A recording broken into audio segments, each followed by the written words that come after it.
በዞኑ የንጹህ መጠጥ ውሃ እጥረት ያለባቸውን አካባቢዎች ችግር በመቅረፍ የህብረተሰቡን ጥያቄ ለመመለስ እየተሰራ መሆኑን የወላይታ ዞን ዋና አስተዳዳሪ አቶ ጴጥሮስ ወልደማርያም ገለጹ። ዋና አስተዳዳሪው በቦሎሶ ሶሬ ወረዳ ሌጋማ ቀበሌ 40 ሚሊዮን ብር በላይ ወጪ እየተሰራ ያለውን የሶላር ፓምፕና የንጹህ መጠጥ ውሃ ግንባታ ፕሮጀክት መስክ ምልከታ አድርገዋል። ፕሮጀክቱ በንጹህ መጠጥ ውሃ እጦት ሲቸገሩ የነበሩ የአካባቢውን ማህበረሰብ ተጠቃሚ እንደሚያደርግም ተመላክቷል። ተካሊ ሰርቤሳ ዝርዝሩን እንደሚከተለው ያቀርበዋል። በወላይታ ዞን ቦሎሶ ሶሬ ወረዳ በሌጋማ ቀበሌ ከ10 ሺህ በላይ የህብረተሰብ ክፍሎችን ተጠቃሚ የሚያደርግ የንጹህ መጠጥ ውሃ ፕሮጀክት የመጀመሪያ ዙር ተጠናቆ ሁለተኛውን ዙር በአጭር ጊዜ ውስጥ ለመጨረስ ስራው በይፋ ተጀምሯል። የንጹህ መጠጥ ውሃ ፕሮጀክት ግንባታውን የወላይታ ዞን ዋና አስተዳዳሪ አቶ ጴጥሮስ ወልደማርያም ከሚመለከታቸው አካላት ጋር በመሆን ያስጀመሩ ሲሆን የንጹህ መጠጥ ውሃ ተደራሽነቱን በሁሉም አካባቢዎች ለማስፋት ዞኑ የበኩሉን አስተዋጽኦ እያደረገ እንደሚገኝ ተናግረዋል። እንግዲህ እንደዞ የንጹህ መጠጥ ውሃ ችግር ለመፍታት በርካታ ስራዎች እየተሰሩ ቆይተዋል። በሁሉም አካባቢ ማለት ይቻላል። በተለይ በተያዘው በጀት ዓመት ያለንን ውስን በጀት በማብቃቃት ተጀምሮ መንገድ ላይ የቆሙ ፕሮጀክቶችን በማንቀሳቀስ ወደ ተግባር ውስጥ ከማስገባት አኳያ ትልቅ ስራ ተሰርቷል። ይሄ ብቻ ሳይሆን አሁን ዛሬ ይሄ ላይ እዚህ ላይ እስከዚህ ያለው በ20 ሚሊዮን ብር ነው የተሰራው። ከዛሬ ቀን ጀምሮ አሁን ወደ ዝርጋታ ውስጥ ሲገቡ ሲጠናቀቅ ወደ 40 ሚሊዮን ብር አካባቢ ነው የሚጨርሰው። ይሄ ብቻም ሳይሆን አሁን ሊመረቁ የተዘጋጁ ፕሮጀክቶች አሉ። ሻንቶ ዳሞት ፑላሳ ላይ ከ150 130 ሚሊዮን ብር በላይ ግንባታው አልቆ ለምረቃ የተዘጋጀ ፕሮጀክት አለ። ይሄ በሁሉም ቦታ ማለት ነው። ቦኖ መትከል የማስፋፋ ስራ የቦኖ ዝርጋታ ስራዎች በሁሉም አካባቢዎች እየተሰራ ያለበት ሁኔታ አነሰም በዛ ለህዝብ ጥያቄ ምላሽ ተራ በተራ እየተሰጠ መሆኑንና ህዝቡን በመንግስት ላይ እምነት እየጣለ የመጣበት ሂደት ስላለ ይሄንን ያው አጠናክረን እንቀጥላለን። የወላይታ ዞን የውሃ ማዕድንና ኢነርጂ መምሪያ ኃላፊ ዶክተር መሰረት በቀለ በበኩላቸው አሁን የተጀመረው ፕሮጀክት በአጠቃላይ እስከ 40 ሚሊዮን ብር የሚፈጅ በመሆኑ ከ13 በላይ ቦኖችና ሌሎች ስራዎችን በማጠናቀቅ በ6 ወራት ውስጥ ተጠናቆ አገልግሎት እንዲሰጥ አስፈላጊው ድጋፍና ክትትል ይደረጋል ብለዋል። በእኛ መምሪያም የተሰሩ ካሉ ስራዎች አንደኛው ዘርፍ የመጠጥ ተደራሽነትን ማረጋገጥ ነው። በሱ መነሻ እንደ ዞን የተለያየ እንደ ወረዳዎች እንደ የቦታዎች የተለያየ መጠጥ ሽፋን አለ። ዛሬ ላይ ቦሎሶ ሶሬ ወረዳ እዚህ ሌጋማ አካባቢ የጀመርናቸው ፕሮጀክቶች የዲስትሪቢዩሽን ላይን፣ የሪዘርቨር፣ የማስፋፊያና የቦኖ ግንባታዎች ይደረጋሉ። ለዚህም ከ40 ሚሊዮን ብር በላይ ፕሮጀክት በጀት ተመድቦ ዛሬ ውል ተገብቶ ስራዎችን ለማስጀመር ነው የመጣ ነው። ከነገ ጀምሮ ስራው ይጀምራል። ያም ከ6 ወር ባልበለጠ ጊዜ ባነሰ ጊዜ ስራዎችን ለመጀመር ኮሚትድ ለማድረግ ሞክረናል ከኮንትራክተሩም ጋር። የሌጋማ ቀበሌ ነዋሪዎች በበኩላቸው ለብዙ ዓመታት በውሃ እጦት ሲቸገሩ መቆየታቸውን ጠቅሰው አሁን በተጀመረው ፕሮጀክት ደስተኞች መሆናቸውንና ግንባታው በቶሎ ተጠናቆ አገልግሎት እንዲሰጥ ጠይቀዋል። አረካ ከተማ ላይ አንድ ጀሪካን ባለ 20 ሊትር 2 እና 3 ብር ነው። እዚህ ግን 40 ብር ከ20 እስከ 40 ብር ነው። ያ ችግር ለዘመናት ችግር የነበረው ችግር አሁን እንደተቀረፈ እንደተመረቀ ደስታችን የህዝብ ጠቅላላ ደስታ ነው። ስለዚህ በጣም ደስ የሚል ነገር ነው። ተጀመረ፣ አለቀ። ሪባኑ ዛሬም ተቆርጧል። ከ6 ወር በኋላ የሚቆረጠው ዛሬ ተቆርጧል ብዬ ነው ማምነው። ለምን ችግሩን ስለማናውቀው ነው። እጅግ በጣም የተቸገረ አካባቢ ነበረ። እግዚአብሔር ለዚህ መንግስት ለወረዳውም ለዞኑም ከዚህ በፊት ይሄን ውሃ ላስጀመሩ ቀድሞ ለአመራሮች በውሃ ተቋም ላይ በወረዳ አስተዳደር ላይ አመራር ላይ የነበሩ የዚህ አካባቢ ችግርን ከ2012 በፊት ያስጀመሩት እግዚአብሔር ይባርካቸው። መጀመሪያ የውሃ ቁፋሮና የፓምፕ ተከላ ምረቃ ተደርጎ እንግዲህ አጠቃላይ ዝርጋታ ለማስጀመር በታቀደው መሰረት በዛሬው ዕለት በዚሁ በመገኘቴ ለኔም በጣም ከፍተኛ ደስታ እየተሰማኝ እንግዲህ ከዚህ ቀጥሎ ባለው ሁኔታ ስናየው እንግዲህ ውሃው ቶሎ እንዳይቆይ ከ2017 12 እስከ 17 እንደቆየ ቆይቶ አገልግሎቱን ከማቋረጥ በተቀመጠው አቅጣጫ በዲዛይኑ መሰረት ለህብረተሰቡ ውሃ ተደራሽ ቢሆን በጣም እፈልጋለሁ። የቦሎሶ ሶሬ ወረዳ አስተዳደር በበኩሉ ወረዳው የንጹህ መጠጥ ውሃ ችግር የሚስተዋልበት በመሆኑ ከዞን አስተዳደርና ከህብረተሰቡ ጋር በመቀናጀት ባሉት ቀበሌያት ፕሮጀክቶችን ከማስጀመር በተጨማሪ ተሰርተው ብልሽት የገጠማቸውን ቦኖዎች በመጠገን ለአገልግሎት ክፍት እያደረገ እንደሚገኝ ተጠቁሟል። ከዚህ ቀበሌ ሌሎች ቀበሌያት አሉ ውሃ የተቆፈሩ ውሃዎች እንደዚሁ ዝርጋታ ላይ አሉ። እነዚህ ደግሞ ለዘመናት ውሃው ተበላሽቶ የተቀመጠውን በመጠገን ብዙ ውሃዎች ስራ ውስጥ እንዲገባ ብዙ ቦኖች ወደ ስራ እንዲገቡ አስደርገናል። እንዲሁም ውሃ ችግር ያለባቸው አሁንም የውሃ ጥያቄ ያልተፈታላቸው አሉ።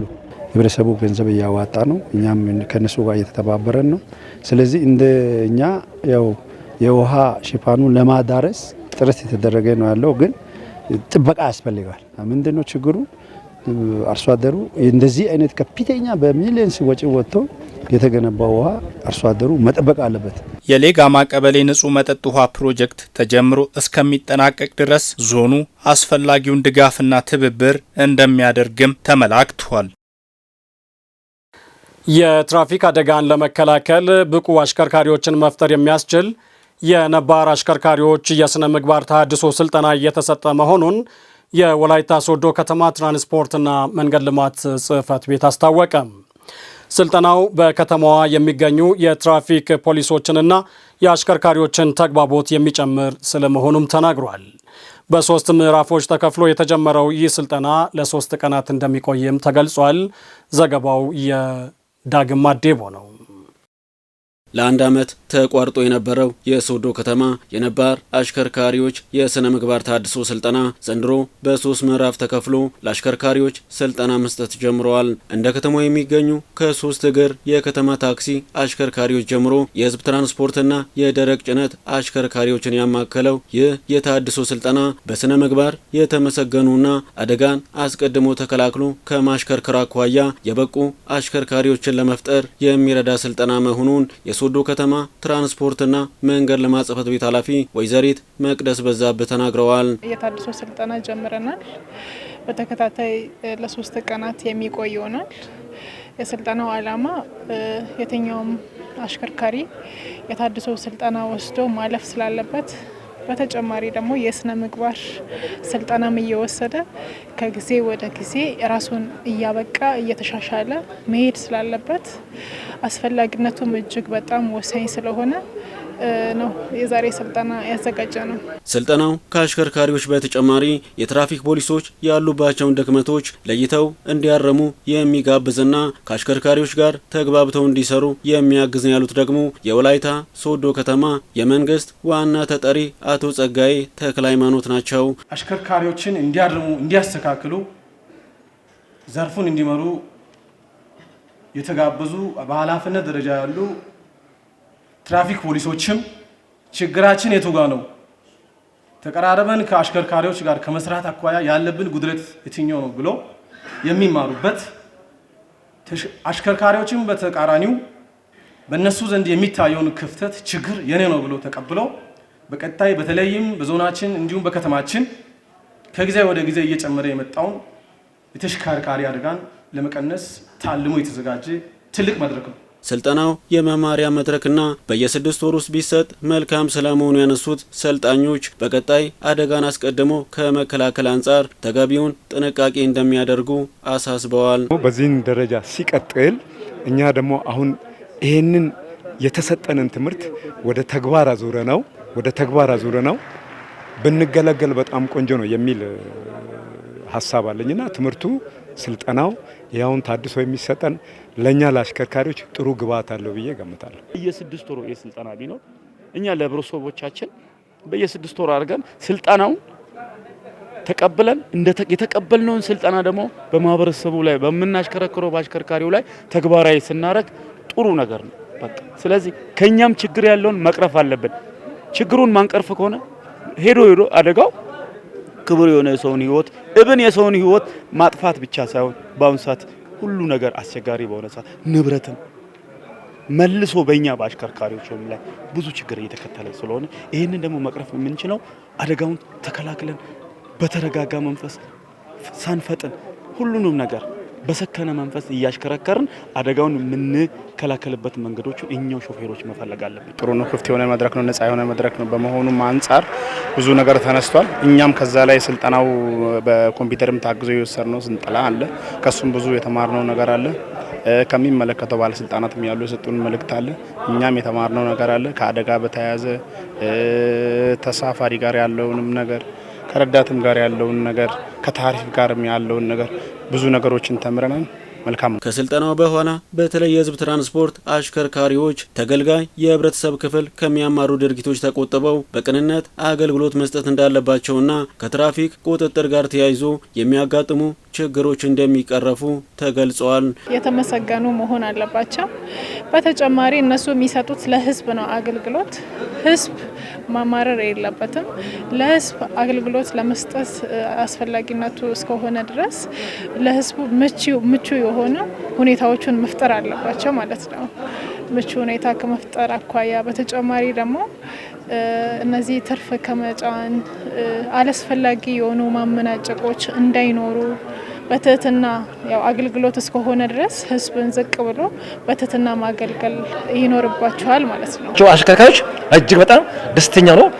ስልጠናው የወሰዱ ስለሆነ ከስልጠና በኋላ በከተማችን የሚታየው በአሽከርካሪዎች ላይ የስነ ምግባር በተለይ መጣስ፣ ትርፍ መጫን፣ ለአደጋ መንስኤ መሆን ከነሱም የሚታያለ ከኛ ከትራፊኮችም በቁጥጥር ላይ ያለው ችግሮችን ጭምር ይዘን ቀጣይ ወደ ለውጥ የምንገባበት ሁኔታ ታይቷል። የትራፊክ አደጋን ለመቀነስ አሽከርካሪዎችና እግረኞች የትራፊክ ህግን ሊያከብሩ እንደሚገባ ተመላክቷል። የአርሶ አደሩን ምርትና ምርታማነት ለመጨመር የተለያዩ የግብርና ሜካናይዜሽን ዘዴዎችን ከመጠቀም በተጨማሪ የመሬት ለምነትን ለማስጠበቅ በማሳ አካባቢ ያሉ ባህር ዛፎችን የማስወገድ ስራ እየተካሄደ መሆኑን የቦሎሶ ሶሬ ወረዳ አስተዳደር አስታወቀም። የወረዳው ግብርና ጽሕፈት ቤት በበኩሉ ባህር ዛፍ በምርት ላይ ጉዳት ከማድረስ ባሻገር በርካታ ዓመታትን አስቆጥሮ የሚሰጠው አገልግሎት አርሶ አደሮችን ለረሃብ እየዳረገ ስለመሆኑ አስታውቋል። ባህር ዛፍ ከጥቅሙ ይልቅ ጉዳቱ ያመዘናል የሚሉት የወረዳው አርሶ አደሮች በበኩላቸው ባህር ዛፍን በነቀሉበት ቦታ የተለያዩ ምርቶችን በማምረት ተጠቃሚ የሆኑ ስለመምጣታቸው ተናግረዋል። ፍሬዎት ተስፋዬ ተጨማሪ ይዛበታለች። ከዚህ ቀደም ባለማወቅ የእርሻ ቦታዎችም ሳይቀሩ ባህር ዛፍ መትከላቸውን የሚናገሩት የቦሎሶ ሶሬ ወረዳ አርሶ አደሮች አሁን ጉዳቱን ተረድተን ከእርሻ ማሳ አካባቢ ባህር ዛፎችን እየነቀልን ነው ይላሉ። ይሄ እኛ አካባቢ መስኖ ገባ አገር ነው። ዘመናዊ መስኖ ያለበት ነው። መቀላይም ቤቹ ወይው መስኖ አለ። ግን በዚህ ቦታ ይሄም ቢታዩ ይሄ የመስኖ በቆሎ ነው። አሁን ይሄ በቆሎ ተነስቶ አረንጓዴ ቦሎቄ ይዘራል። ቦሎቄ ተነስቶ ጤፍ ይዘራል። በአመት 3 የምናገኝበትን ብዙ አመት በነፃ ይዞት መሬታችን እንድንጠብቅ ተደርገን ተጎዳን። ልጆቻችን ከምናስተምርበት እኛ ራሳችን በአለባበስ በአመጋገብ በምግብ ራሳችን ከምንችልበት ወደኋላ ቀረን። እሱ በዛፍ ምክንያት ነው። ብዙ አመት ቆይቶ ከቆይታ በኋላ ደግሞ የሚወስደው ቫልዩም በጣም ዝቅተኛ ስለሆነ የሱ የሚሰጠው አገልግሎትም በጣም ዝቅተኛ ስለሆነ የሚወስደው ገንዘብም ደግሞ ጠቃሚ ስላይደለ ጎደሬ ተክለን ዘንጅበል ተክለን ደግሞ በዛ ላይ ሙዝ ተክለን እንሰት ተክለን ብዙ ውጤት የምናገኝበት ተረድቻለሁ። ከዚህ በፊት ግን እንደ ይጠቅማል ብዬ ሰርቻለሁ። አሁን በጣም ስለተጎዳው ባህር ዛፉን አንስቼ ጎደሬ ተክላለሁ። ደግሞ ጎደሬ አንድ በየአመቱ ነው ምርት የሚሰጠው። አንድ ኩንታል ሺህ ከምናምን ነው 1000 ከምናምን ነው የሚወስደው። ባህር ዛፍ ከአካባቢው ውሃ በመምጠጥ የአፈር ለምነት እንዳይኖር በማድረጉ የአርሶ አደሩ ምርት እንዲቀንስ ምክንያት ሊሆን እንደሚችል የሚያረጋግጡት የዘርፉ ኃላፊዎች ባህር ዛፍ በተነቀለበት ቦታ አርሶ አደሮች የተለያዩ ምርቶችን በማምረት ተጠቃሚ እየሆኑ እንደሚገኙ ተናግረዋል። መጀመሪያ እዚህ አካባቢ ያለው የካርቦን መጠን እንዲቀንስ ያደርጋል። ሁለተኛ ደግሞ ለምነትን ከአፈር እያማጠጠ ሌላ እህሎቹን እንዳይበቀል እያደረገ ነው። ስለዚህ ለዛፍ ያለው ጠቀሜታ ያን ያህል ብዙ እንደማይሆኑ ህብረተሰቡን ስለተረዳ በራስ ፈቃደኝነት እየነቀለ ይገኛል። በቁመቱ ልክ ነው ማሳው የሚጎዳው። በቁመቱ ልክ የቅጠሉም ሆነ ከተራገፈ ውስጥ ያለው ስሩም ጭምር የአፈር ለምነቱን ያሳጣል፣ የውሃ እርጥበቱን ያሳጣል። በዛው ልክ ስለሆነ አርሶ አደር ከዚህ በፊት ከ6 እና 5 ዓመት በፊት ባህር ዛፍ ተክሎ ይጠቅማል ብሎ ነው የተከለው። አሁን ደግሞ በዛው ልክ ምርትና ምርታማነት ከማሳጣት አንጻር ረሃብን ከማስከተል አንጻር ያለው አሉንታ ሁኔታው በጣም ከፍተኛ ስለሆነ አንዴ አርሶ አደር ከተከለ በኋላ ለ6 እና ለ7 ዓመት ይቀመጣል። ያ እስከሚደርስ ደግሞ ረሃብ ቤተሰብን ይጎዳል፣ አካባቢን ይጎዳል። ከዛም አልፎ ደግሞ የመሬት ለምነቱን ያሳጣል። ስለዚህ ያ በመንግስት በኩል ትኩረት ተሰጥቶ በምክር ቤትም ጸድቆ ደግሞ አሁን በንቅናቄ የተጀመረው ቢያንስ ባህር ዛፍ ነቅሎ አርሶ አደር ጎተሬ ቢተክል፣ በቆሎ ቢዘራ፣ ቦሎቄ ቢዘራ በአመት 2 ሊያለማ ይችላል። በመደበኛ ዝናብ በልግና መኸር አለ። ከዛ ውሃ ገብ አካባቢ ከሆነ በአመት 3 ጊዜ ሊያለማ ይችላል። የአርሶ አደሩን ምርትና ምርታማነት በማሳደግ ተጠቃሚነታቸውን ለማረጋገጥ እንደ ወረዳ በተጀመረው ስራ ለምርት መቀነስ መንስኤ የሆነውን የባህር ዛፍ ነቀላውን በዘመቻ ማስጀመራቸውን የሚናገሩት ደግሞ የቦሎሶ ሶሬ ወረዳ ዋና አስተዳዳሪ አቶ መንግስቱ ሎሃ ናቸው። ምርትና ምርታማነትን ከሚያሳድጉት አንዱ የኛው ባህር ዛፍ ነቀላ አንዱ ነው። ይህን እንደ ወረዳችን ያው የታቀደው ዘንድሮ ወደ 241 ሄክታር አካባቢ አቅደናል። ከዛ ውስጥ አሁን ወደ እዚህን ሰዓት ወደ 56 ሄክታር የሚሆን ፈጽመናል። አሁንም ያው ቀጥሏል። እንደሚታዩት ይሄ አንዱ የምርታማነትን ለመጨመር ባህር ዛፍ ጎጂ እንደሆነ ለህብረተሰቡ በማስተማር በንቅናቄ አብዛኛው ቀበሌያት ላይ ተጀምሮ እየተሰራ ነው። ማንም ሳያስገድድ በራሱ ፍላጎት አሁን ይሄን አብዛኛው ያነሳ ያለው ማንም አስገድዶት አይደለም፣ ያምናውን አይቶ በየአካባቢው በአርሶ አደሮች ማሳና ውሃ ገብ አካባቢ የተተከሉ ባህር ዛፎችን በመንቀል ለምርትና ምርታማነት መጨመር ሁሉም የዘርፉ ተዋንያን ሊረባረቡ እንደሚገባም ተጠቁሟል።